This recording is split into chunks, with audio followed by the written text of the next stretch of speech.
Hello guys everybody अहिले चाहिँ म फाइनली लाप्राकमा आइपुगेको छु। बारपाकबाट नि माथि चाहिँ तपाईँको यस्तो यो हिमालको फेदमा चारैपट्टि हिमाल देख्न सकिन्छ।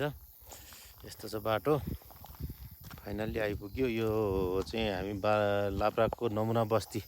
यो चाहिँ एनआरआई सदस्य शेष घरले बनाएको 620 धुरी चाहिँ यो 72 सालको भुइँचालो गएपछि बनाएको नमुना बस्ती हो। यो मेरो पछाडि देखिराख्नु भएको चाहिँ नमुना बस्ती हो। यहाँ चाहिँ 620 धुरी घरधुरी 620वटा छन्। यहाँ यसरी सबै एक नासको घर एउटै डिजाइनको त्यस्तो छ। यो गाउँ नै पुरै गाउँ नै यहीँ मात्रै छ।